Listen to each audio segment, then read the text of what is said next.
Okay, welcome to Rust. This is a quick explanation of cloning. I'll probably do a better video of cloning at some point, but this is just a quick one to get a quick one up. So let me tell you a little bit about cloning, God clones, for example. As you can see, I've got a garden started here. I've got some stuff, and you see the berries have genetics. On this one you see XGHXWW. X means that genetic does nothing. It's not positive, it's not negative. G is growth rate.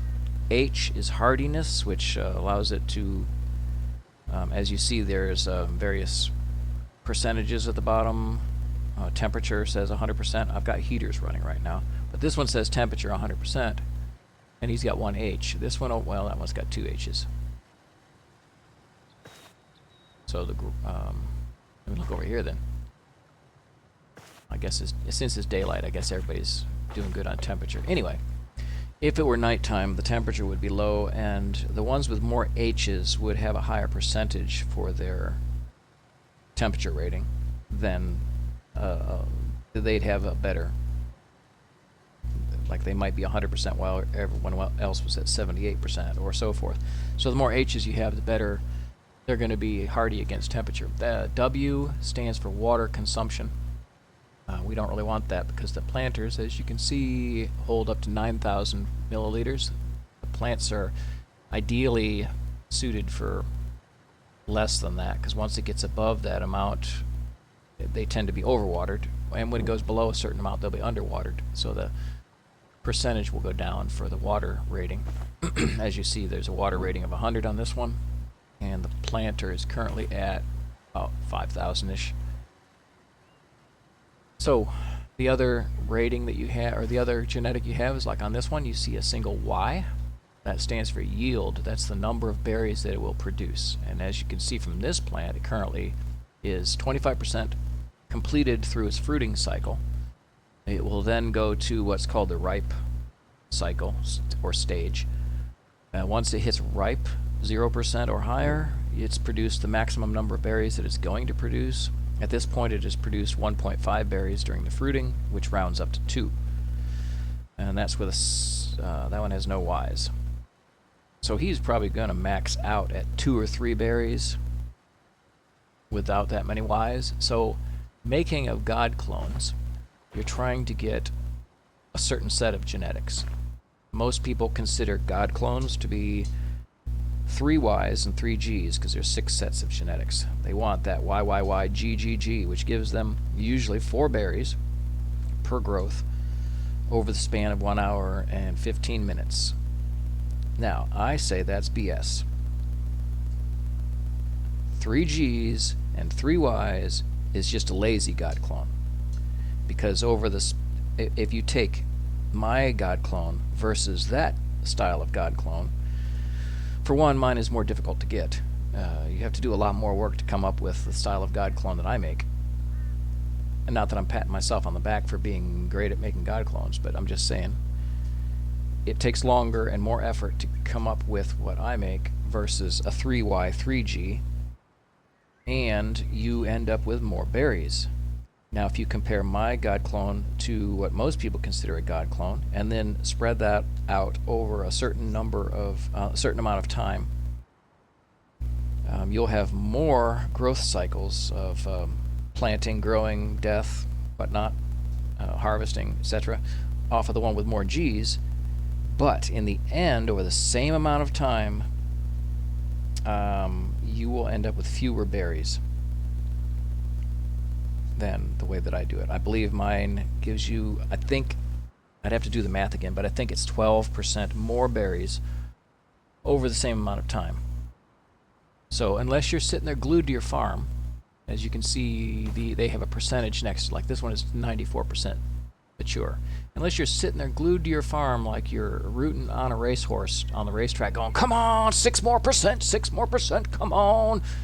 Unless you're sitting there hovering over it, the quicker it grows is probably not going to be a massive difference. A 30-minute difference isn't going to make or break you, because I like to just plant my crops and then go off and do something else. I don't I've got other things I need to do with my time other than sit there and stare at my farm. I often need to go get upkeep for my base. I need to get wood in order to convert my ore over into the completed product, or I want to go out and search for some boxes and find some sort of component that I need, or maybe I want to go do a solo run through, I don't know, one of the monuments, like abandoned military, so I can maybe find some SMG bodies or rifle bodies so I can make some better combat equipment. And yes, I do solo that monument fairly often. I've also soloed the oil rig as well. Not the final stage of the oil rig, but I have soloed all the other stuff on it. I don't think I could take the heavy scientists by myself. They're kind of rough. But I've soloed that, and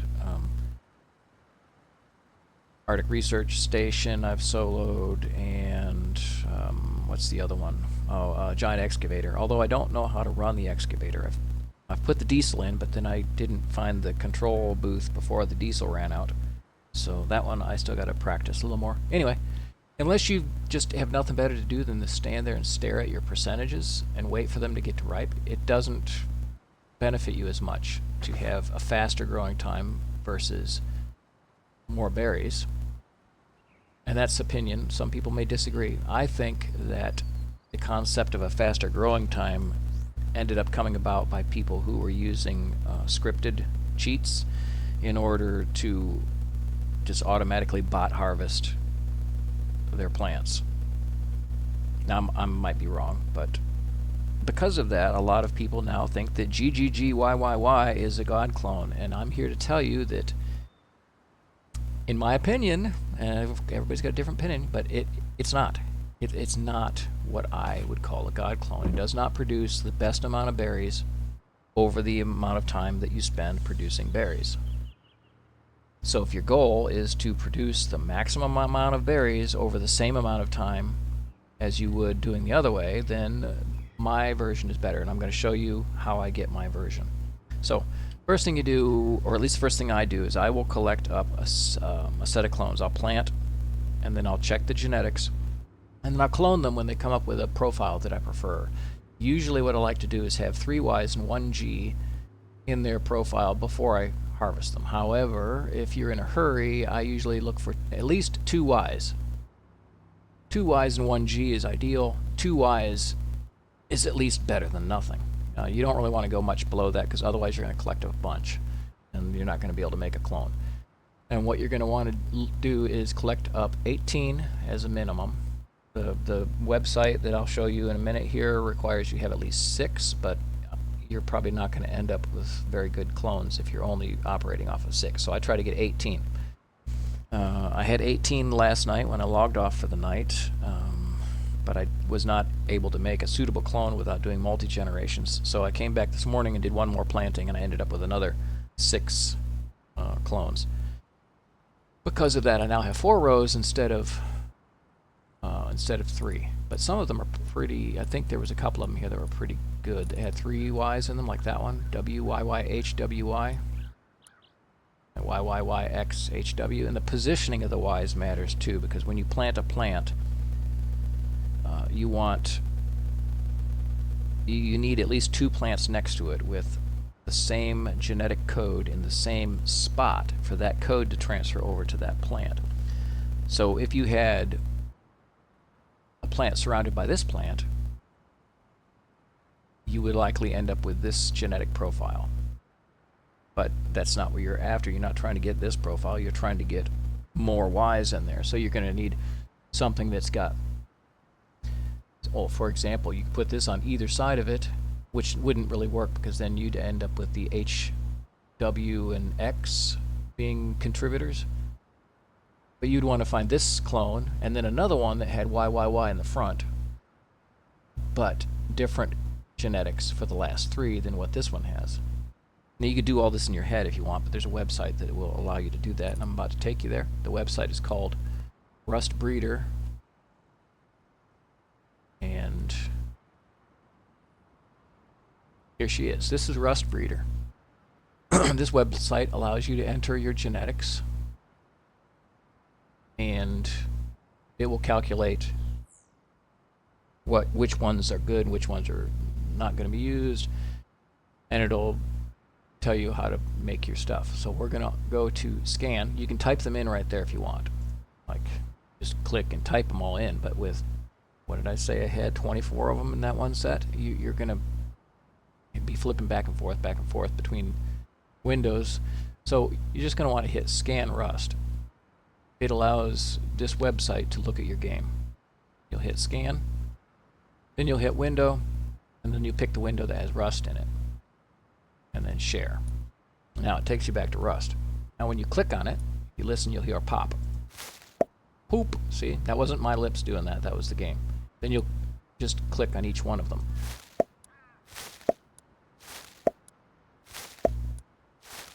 Now what this is doing is it is sharing that genetic makeup and entering it into the website's user interface that I just showed you, instead of you having to type it yourself.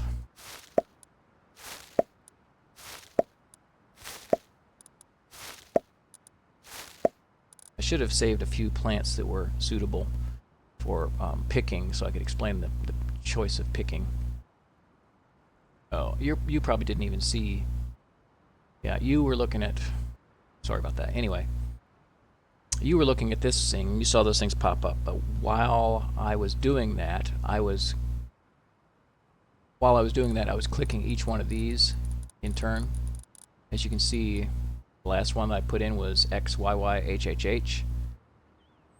And then if you pop back over to Rust Breeder, you can see the last one there is, the 24th one is XYYHHH. So I was clicking each of the ones in Rust Breeder.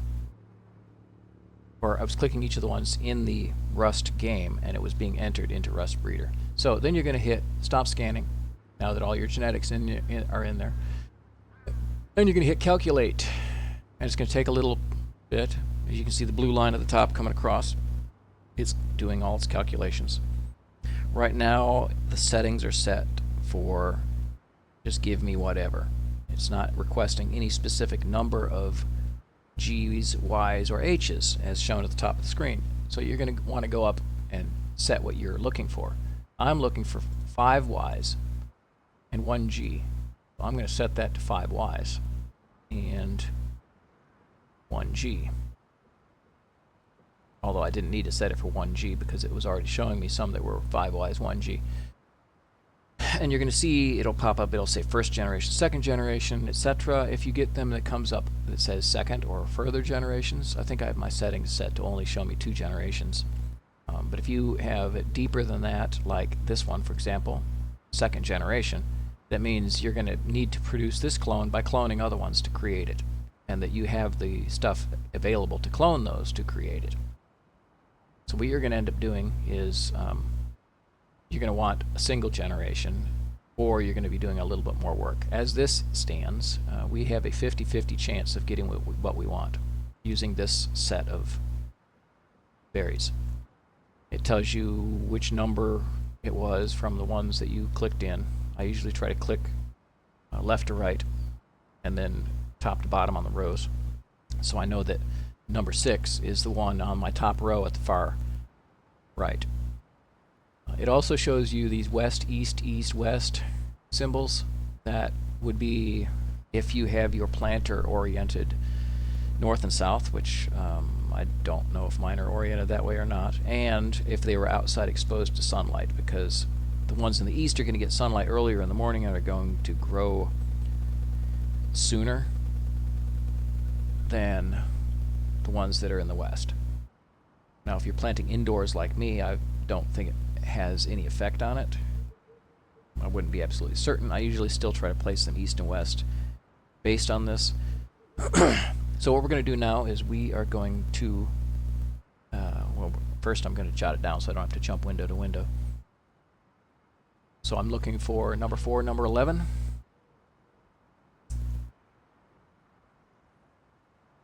It's going to be west and east. And then I'm looking for number 13, which is going to be any placement. I'm looking for number 18, in the east and number 20 in the west. I'm probably just going to slap them down wherever I put them. And it's going to give me the 50-50 chance of getting 5 Ys and 1 G. I hope it gives us a 5 Ys and 1 G because I don't have any open planters to be able to do it more. Now, what you need to do is plant another plant from a seed. I think you could use a clone if you wanted to, but plant another plant of any other genetic structure. I usually try to use a seed, but I don't think it matters.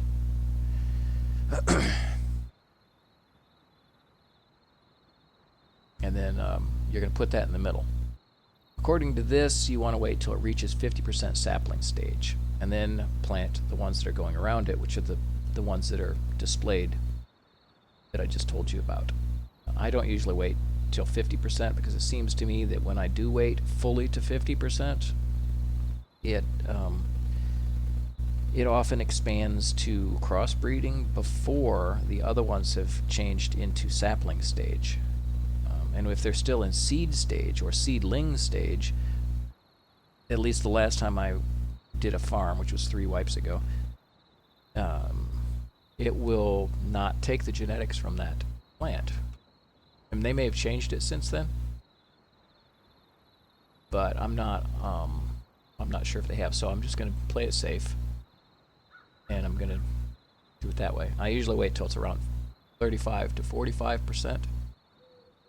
And we're back in rust now. So we're going to need to get number 4, which is this one. I'm going to move this stuff out of the way. We're going to need a seed. It's going to be in the center. I try to usually position them. Usually I position them in the orientation that they're supposed to go in, but I don't remember what that was, so we're not going to mess with that right now. And we're going to need number 11, so that's 6, 7, 8, 9, 10, 11. We're going to need number 13, which was any placement. 12, 13. I think this was west and then east. And that one there. So it's west and then east and then any placement. And then number 18 was another east. And then number 20.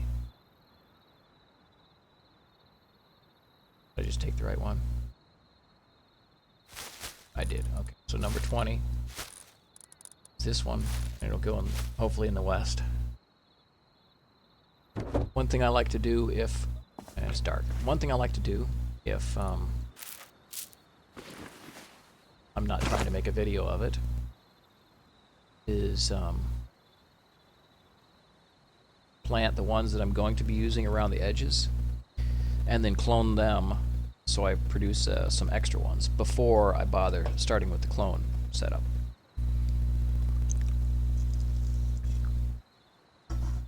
So you're gonna watch. You're gonna sit there, or not sit there, but you're gonna try to burn enough time that this thing gets up to sapling of at least 35-ish%. So in the meantime, we're gonna come over here and see if there's anything we can clear off another section for. So we go over here and clear this out. Not really the optimal amount of berries for that, but I'm gonna get that out of the way. So we're gonna plant another set. So it was number 4, 11, and 13. Oh, it's 4. We're just going to move these for now. 6, 7, 8, 11, 12, 13. And I'm going to click it like that to see if it's the right ones. So it goes to the same pile. 18 and 20, right? Now we got 2 of each of those pulled out. And as an experiment, I'm going to go ahead and take number 3 and use that as the centerpiece to see if that's truly the way it is, where you can just use a clone as well. And drop him in the ground. So we got 2 sets currently in operation. As you can see, I'm working on gathering some hemp clones. I've got I really would like to get 3 more hemp clones, but I do have some here that are, well, some of them are shit. That one is really bad. I guess I only pulled him because I was desperate to get 2 Ys. I'm out of hemp seeds at the moment, so I might See, there's a 3Y and a G. That's usually what I look for. At least 3 Ys and 1 G. I doubt that I could make a good clone out of these at the moment. Pretty bad, but I'm out of seeds, so I might look into that. So again, if we jump back to rustbreeder.com, since we're waiting at the moment, as you can see, lists all your stuff here. So if you forget what the code, if you misplace one of them and you forget what the code was, you can always go back and say, oh, well, I was looking for number 13, which was the GXGYYX, and then you can look and see where you put that in your box. I'll try not to erase your stuff, because I think when you erase it here, it will erase your stuff over here. And I'll show you over here, like this one is a second generation. You're going to want to put clone number 3 in the middle, and then you're going to have this set and this set. What? Why would I? That's funny. So on this one, if you want the G on the first, you have to first make a God clone. If you want a G over here, you'd have to first make a God clone of the same exact genetic setup with a G in a different location. That's funny. Or one with an H. But anyway, if that were not a God clone in the first place, and you were trying to get, say, this one, you would need to put number 3 in the middle, let it get up to that higher percentage, and somebody's outside shooting in the dark. Unless that was a turret or a trap. But anyway, you'd need multi-generational, and so you'd have to create that by using that setup, and then using these 4, 6, 11, 16, 18 would be allow you to create a multi-generational clone. Oh shoot! I hope I didn't screw that up. Okay, I didn't. You can back up out of here somehow. I think clear highlight. Or no. How do I get out of here? Okay, that was already at the top. So we're working on this one here. And I think the word up here, score, represents the number of berries you're going to get. Not totally sure on that one. These are all 5Y, so they're all going to produce 6 under optimal conditions. I'm going to hop back into Rust now. See where our plants are sitting. We're at seedling, 30%. We got a little bit more. Odds are, if you're watching this on YouTube, you're going to want to probably fast forward a little bit, unless you just want to sit here and watch it grow and listen to me talk. But if you're on YouTube, give me a like and a subscribe, and throw a comment into the comments if you have some opinions on cloning, or opinions on what a God clone is, opinions, or even some raw data on the production, because I base mine mostly on berries, and I don't know if there's a better set of genetics for, say, pumpkins or potatoes or hemp. I think for a 5Y1G hemp, you end up with somewhere in the range of 72 to 78 cloth per plant. I don't know if 6Ys would produce more, or how much more. Now I do know that if you're doing berries, 5Ys will produce 6, but 6Ys will still also produce 6, and it will take 15 minutes longer to grow. So 6Ys is not, it's kind of pointless to make a 6Y clone, because you're not going to get anything better out of it. It's just going to take longer. And that's because of the way it rounds up. When you're doing 5Ys, you end up with somewhere in over 5.5 that actually grows. I'll show you on these plants real quick. As you can see here, this one is the berry yield is listed as 1. You can see that at the bottom of the top set of information. The berry yield right now, if we picked it, would be 1 berry. But the actual berry yield of what has grown on it so far is 1 1/3 berries, 1.33. Now once that hits 0.5, it will increase because it rounds. And when you're doing a 5Y berry or a 5Y plant, it produces something in the neighborhood of, I think, 5.58 berries. As you can see, we're now at 1.42 on that one. But a 5Y will produce, I think, somewhere in the neighborhood of 5.58, which rounds up to 6. And yet a 6Y will only produce somewhere in the neighborhood of, I want to say it was somewhere in the neighborhood of 5.8 something, 5.9 something. Not exactly quite up to 6, but it certainly didn't get anywhere close to 6.5. So you would have needed to get something that would put you at 6.5 in order to get more than 6 berries. Doesn't mean I've never gotten 7 berries out of a berry bush before. I did one time. I don't know why. I don't know how that happened. It just, I ended up with 7 berries. And that was out of a 5Y1G bush. So there may be some random factor that's involved, as opposed to simply keeping everything at perfect 100%. In my current location, it's hard to do because at night it gets cold because I'm on a higher altitude. If you were at sea level in a temperate region, I think you wouldn't need heaters, but where I'm at, you need heaters. And the way the heaters used to work was they covered a 3 planter by 1 planter space, 3 planters across and 1 planter outwards. As you can see, I've got a 3 by 2 section of planters, and I have heaters on either side that would be heating 3 planters on each side.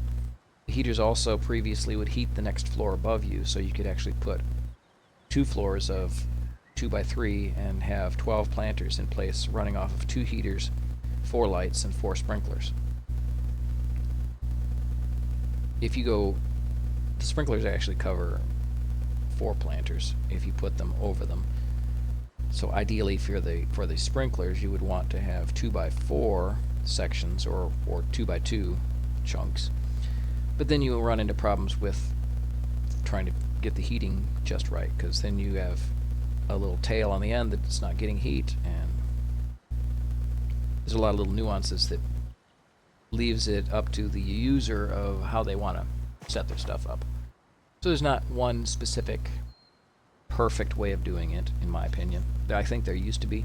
I've had a lot of people come by and look at my farm from time to time and say, oh, let me show you my farm. Mine is the right way to do it.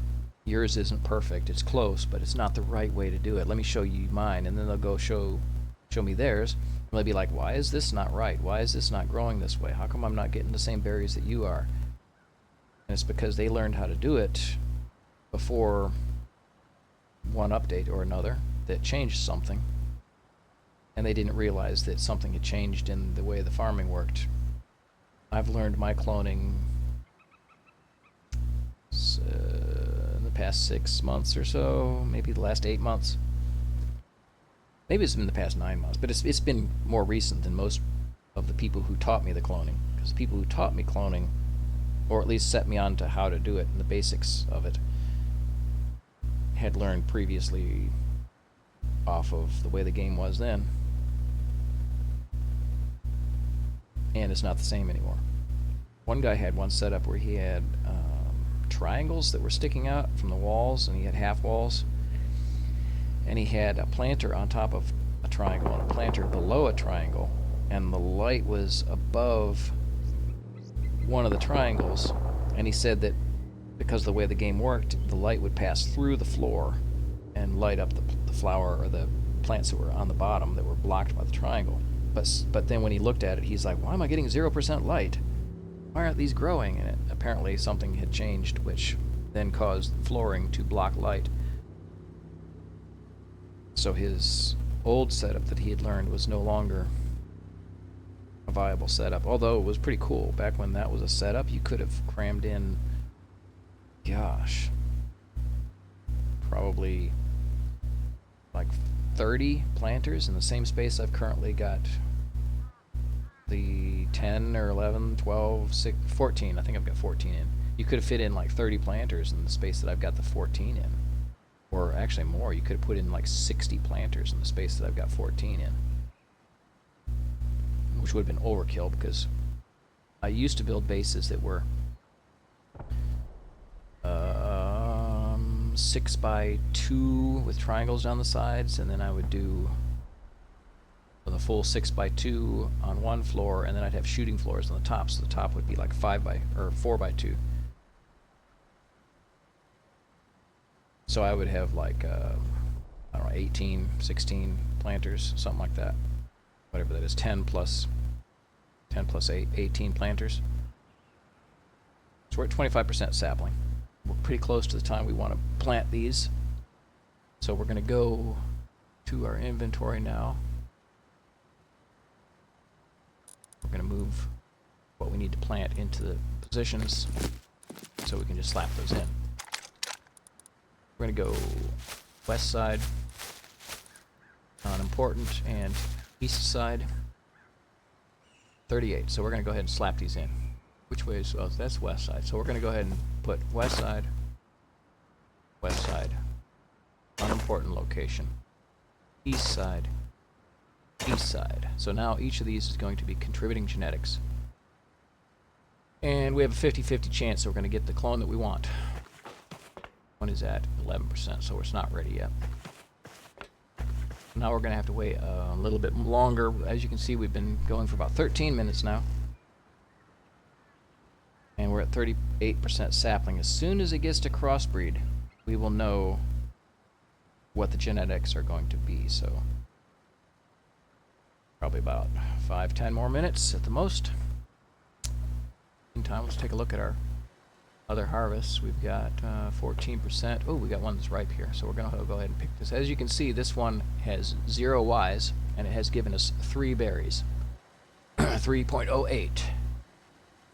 I believe, if my math is correct, 2 is the minimum, but I'm not sure why I got 3. I always thought that you got 2 out of a 0 Y. Pretty sure there was 6 out of 6 Ys, 6 out of 5 Ys, 5 out of 4 Ys, 4 out of 3 Ys, and then I thought it was 4 out of 1 Y and 2 out of 0 Y. I suppose I am incorrect. It's 3 out of 0 Y. So it's probably 3, 3, 4, 5, 6, 6, depending on how many Ys you have. I have not tried a YYYGGG to see how quickly it runs, but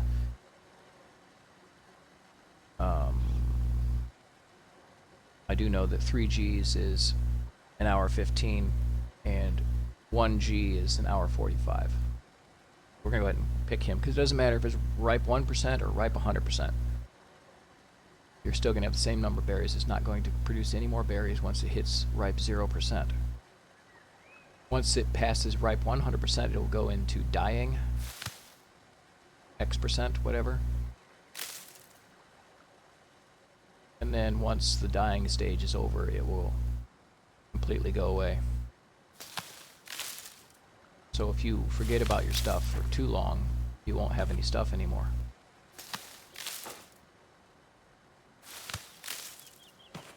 Let's check our...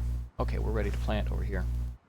So we'll go west, west, wherever, east, and east. If you're not familiar with teas, I'll show you some teas here in a second as well. Teas can be a lifesaver or a time saver. Not really a lifesaver. It's not going to protect you from getting shot. There's no armor tea. It'd be nice if there were.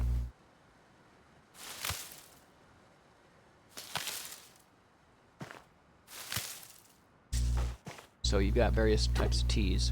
If you put 4 reds, you will get a healing tea. The healing tea gives you some hydration and also heals you. You can stack the healing teas 10 deep. So let's take a look here. We've got 3 healing teas already. We just stacked it 4 deep. Healing teas give you 30% healing. And let's take a look on our crafting thing here for our medical. Everybody knows the medical syringe. It gives you 20 healing. 20. Just 20. Over time. It gives you 15 instant. I think it means that it gives you 35 overall. But it gives you 20 healing over time and 15 instant for a total of 35. But you can only stack it 2 deep. Once you get 3, you're taking up an extra space in your inventory. So, what you can do, if you've got a farm like I do, is you can just make a stack of 10 of these. They're only 5 points less. They give you hydration on top of that. And if you are not pleased with the 5 points less, well, let me show you this like little interesting tidbit. Bam! You can upgrade it. You can take those 4 that gave you 30 health, upgrade it to a medium. Now it's worth 50. And 5. So now it's worth 55. And you can stack it 10 deep. So if you're going on some sort of an operation where you're going to be expecting to take damage, and like people are like, oh, we're going to go do a monument, we're going to go raid, we're going to, whatever we're going to do, grab your meds, and they stack up 6 or 8 frickin' syringes. No, don't do that. Just stack up one single stack instead of taking out 4 rows or 5 rows of medical syringes. Take your frickin' teas. Take 1 stack of 10 teas. Take 1 stack of 8 teas. It takes up 1 square instead of 4 for your medical syringes. And if they're mediums, they're going to do more healing anyway. Not to mention, they'll help you with the hydration. You won't end up dying of thirst. It would be nice if they gave you some like health or some food points too, because I mean, if you drink tea in real life, you are getting some nourishment out of it. Normally, I don't run mediums. I just did that as an example. Same thing is true with ore teas. Like you can see here, you're getting hydration, but you're getting 35% more ore for a 30-minute period of time. If you drink that before you go chopping on some stones or ore nodes or whatever you happen to be chopping with your pick. And then if you upgrade that to the pure one, man, it's like, I think it's 50% more. You get 900 ore out of a single metal node. So if you're on a server where there's a lot of people and you're having trouble finding nodes, like you go out and you're not able to find, okay, we're crossbreed over here, and you go out and you're not able to find some ore and you're not finding enough for your upkeep. I mean, don't just say, oh well, I guess I'm stuck having a stone base then. No, get some teas, get yourself a farm going. Doesn't have to be huge like mine. If you know somebody that's doing clones, just make friends with them and like buy a clone off them or see if they'll give them away. I like to give them away. If I see somebody on there selling clones at an exorbitant price rate, I'll be like, hey dude, how about you meet me at Outpost? You dude that's trying to buy it, and I'll just give you some. I've got like buttloads of them. And I'll be like, he'll be like, I'll offer you 200 scrap for 1. And I'm like, how would I just give you 10 for free? And then of course you make enemies with the people that are selling clones, because they're like, you screwed me over, you ruined my business. Okay, here we go. As you can see, this one has reached crossbreed. It has taken the genetics from all the other stuff that's been around it, and it has changed its original genetics that were XHGYYX, and now it is a god clone. GYYYYY. Once it passes through the crossbreeding stage and gets to mature, we're going to clone that. And then we're going to plant 1 or 2 of those clones and clone those when they come up.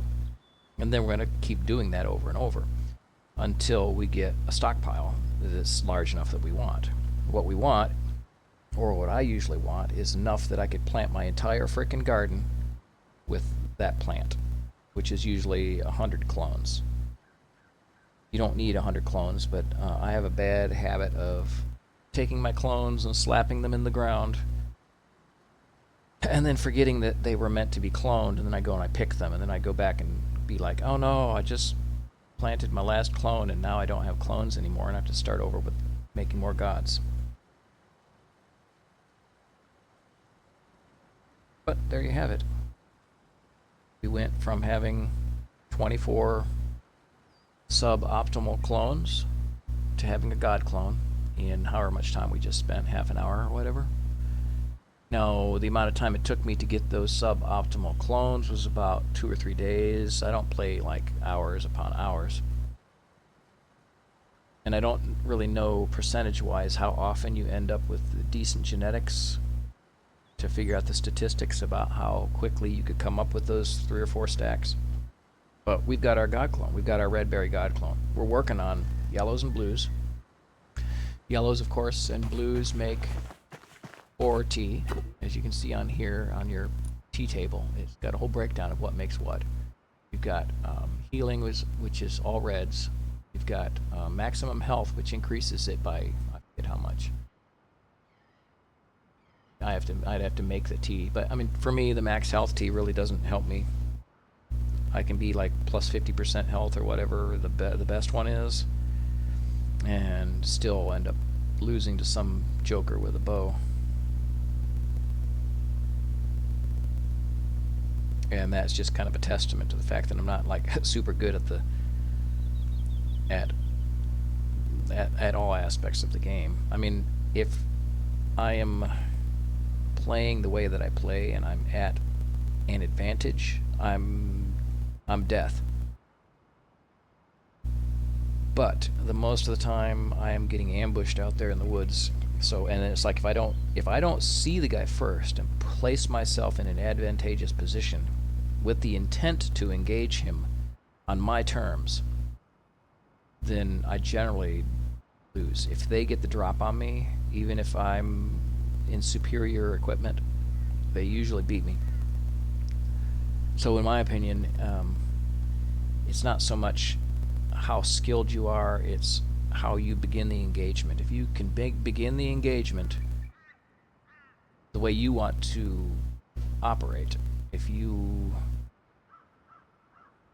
can do whatever you can, if you can play to your strengths and put them at a slight disadvantage to start with, then it's better than all the skill in the world, in my opinion. Unless, of course, you're fighting a cheater, and then you're probably going to lose anyway. When somebody can shoot you and hit you 5 times in the head with a Thompson on full automatic from 320 meters away while you are running and he's running the opposite direction, not towards or away from each other, but like parallel, then yeah, there's not much you're going to be able to do against that, no matter what you have. But anyway, the point being, max health usually doesn't help me. If I'm at a disadvantage and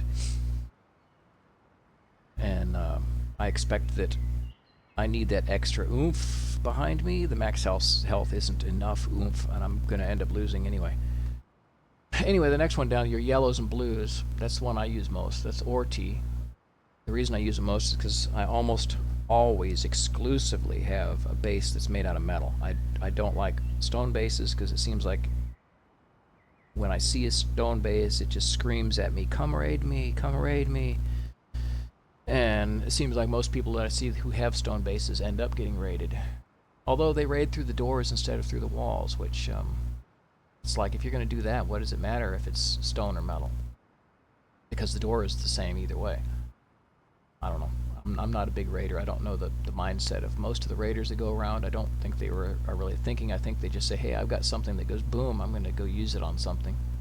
The next one down is your scrap tea.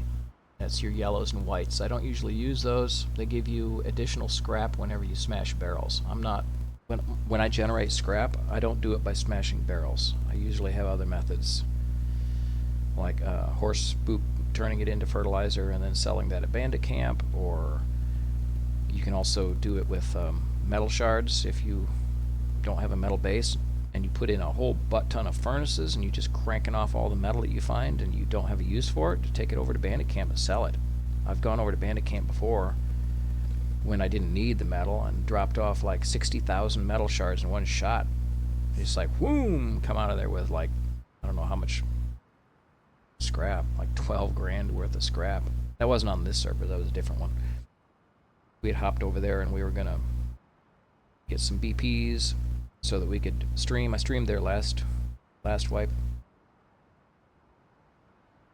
But we went over there a couple wipes ago to get BPs, and that was what I was doing.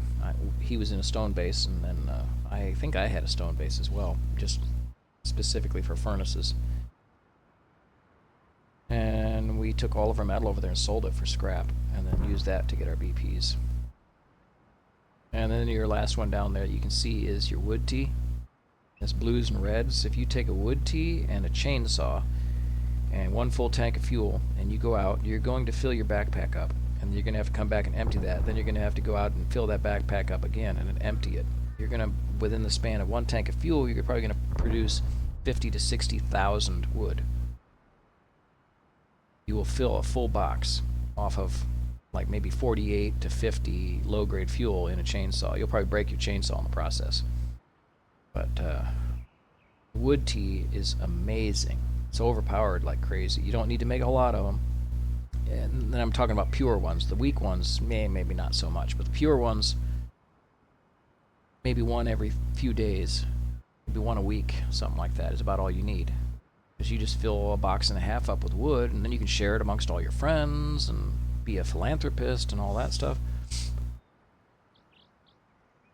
And then anti-rad, though. Anti-rad's another one. It's supposed to give you plus 50% radiation protection at pure levels, and then also reduce the damage taken from radiation by 25% at pure level, but it doesn't actually work.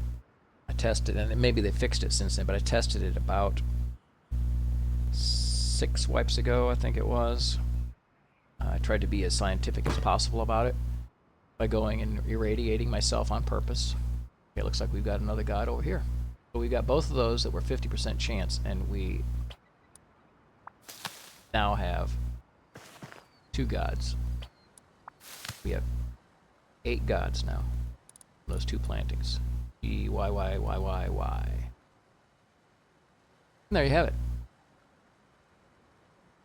From mortal to god in a couple dozen easy steps. And I usually keep everything separated like that. I'll put my gods down near the bottom, and then I'll duplicate them, because if I take that and I put it in the ground and wait for it to come up, like sapling level, and then what is it? It took that 15 minutes to get to the sapling. Put those gods, half of them in the ground, which is 4.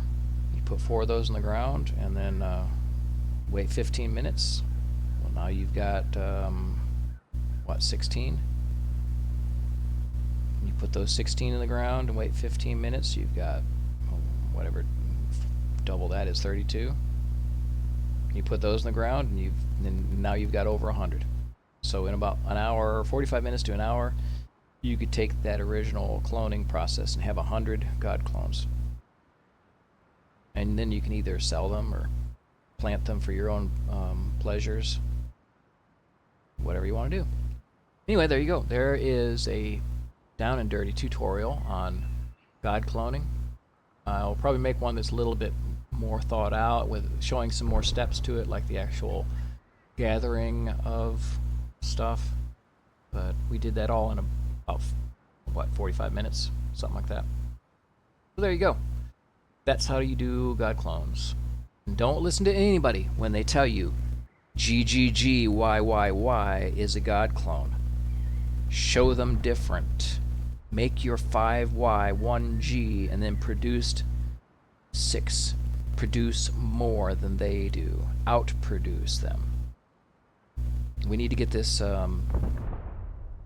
cleared up about what a god clone is, because people don't know what god clones are. They don't know what is the most efficient clone that you could possibly have. Now, I'll probably be doing one later on hemp, and then maybe on potatoes. I don't know the numbers on the potatoes exactly. But we need to get this misconception cleared up so that people start playing a little more intelligently in the game, and not just listening to any old streamer out there that says, hey, my god clone is the best god clone, because there's a wrong. Mine is. Old Warhorse's god clone is the best god clone, not Bubba Joe Brisket or whoever. Alright, so enough tooting my own horn. I really like the fact that I can make good clones. I really like the fact that I can make farms that people come into and say, oh my god, how do you produce so much? Or oh my god, how do you get your planters so close together? Or the little different things that people keep asking about. Because I might suck at getting into combat and getting my butt handed to me, but I can grow some food for you quite well. Anyway, there you have it. I'm going to cut this off now, and if you enjoyed the content, please like and subscribe. If this is on YouTube, if it's on Twitch, please give me a follow. I need these things to help me survive.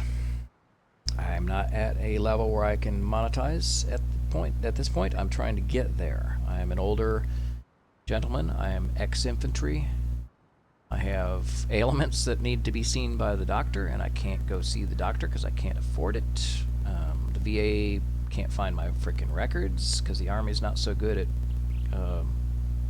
figuring out where to put records and not losing them, all that good stuff. Actually, Arperson burned down during my term of service, and that's why my records are like scattered all over Limbo and back. Anyway, like and subscribe, follow, put a comment in the comments. Give me your take on cloning, or your take on production, or anything that you think that you know about that would help other people or would be informative that maybe I could add later to something, because I want to educate people on playing this game in a smart manner. Alright, I will catch you all that are on YouTube later. I'm cutting off the YouTube recording now. If you want to watch me on Twitch, I'm Old Warhorse Gaming on Twitch. There's no spaces between the words. And we'd love to have you come and participate. Good gaming, okay? You take care.